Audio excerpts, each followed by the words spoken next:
Hey, so today I'm doing a bit more food prep for you. So what I'm doing at the moment is beef mince, so 5% beef mince, which is really lean, and it's all just going to cook in about an hour. So what I've done so far, as you can see down here, I've literally put some oil in the pan. I normally use coconut oil, but here I've used olive oil because I've actually run out coconut oil. So all you do is brown this in a pan, and you can see it's kind of going a bit brown underneath at the moment. So all I'm going to do is keep doing this while I put some seasoning on it next. So all I'm going to do now is whack some seasoning in. Got a bit of Cajun seasoning there. Yeah, be quite liberal with it as you like. I'm also going to put some coriander in, which I quite like, so in that goes a bit of that. And also what I like to put in is some of this bouillon stuff. So it's like vegan powder, it's like a stock alternative. So I'm going to just whack a teaspoon or so of that in, maybe a heaped one, and that will give it a lot of flavour as well.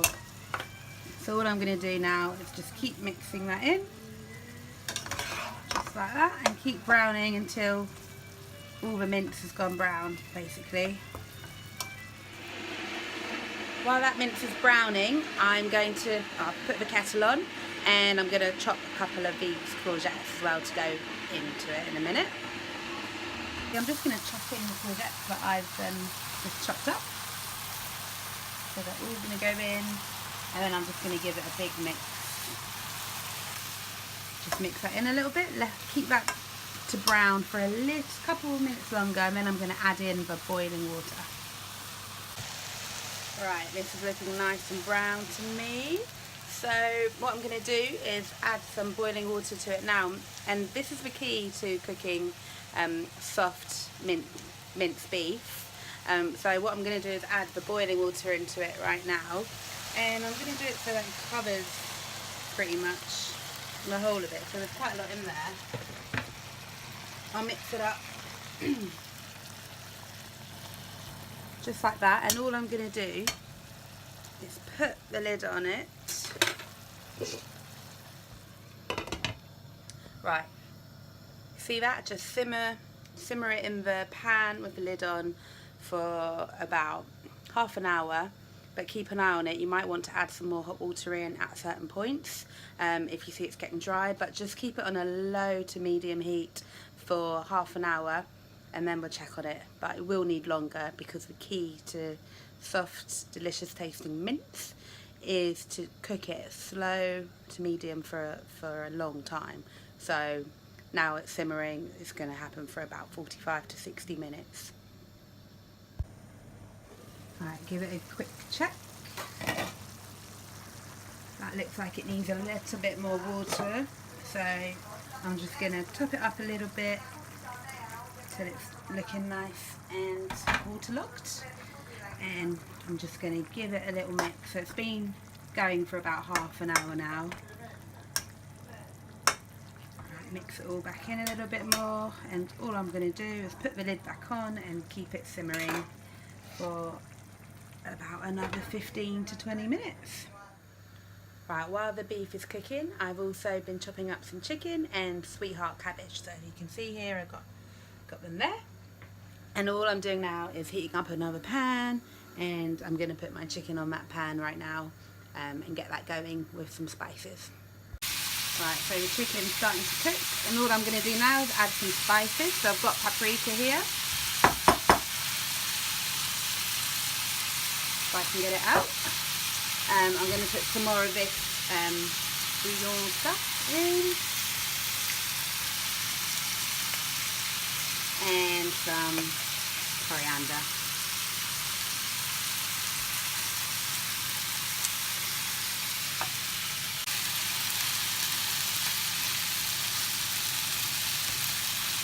Right, I've just added my cabbage to the chicken, and the chicken's pretty much cook, so I'm adding the cabbage now.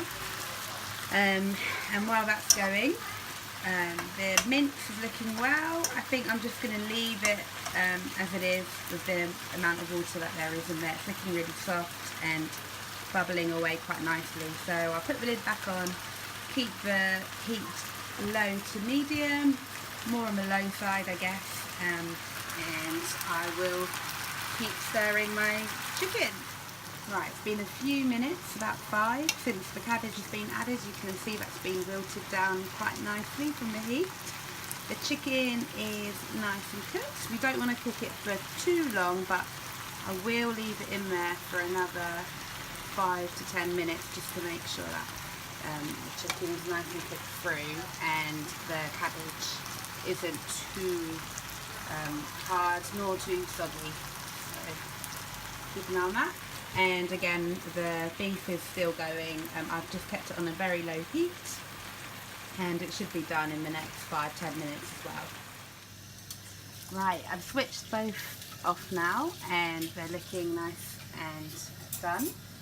So the mince is nice and soft, and from being cooked for a good hour, and the chicken didn't need as long, so that was done all within the time that the mince was cooking.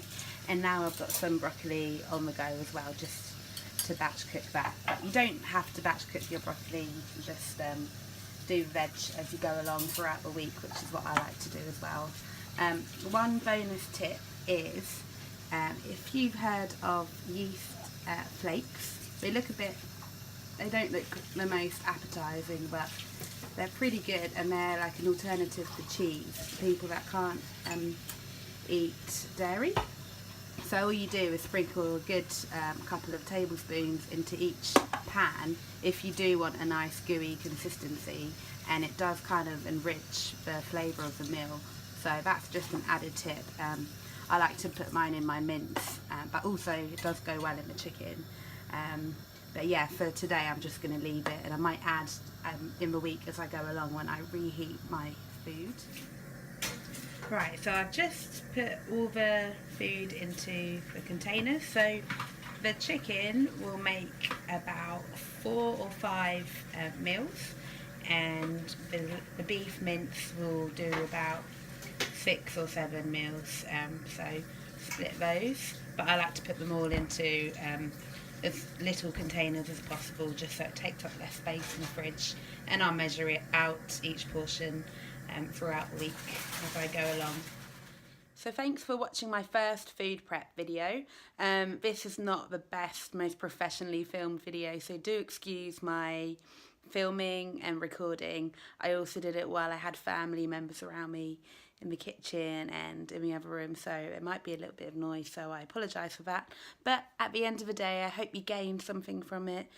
You learnt how easy it is. You don't have to put too much work into prepping very basic kind of meals, and with these kind of meals you can really make it your own and add your own spices and flavours that you like. And as I said, go and cook your veg alongside your meals when you reheat them during the week.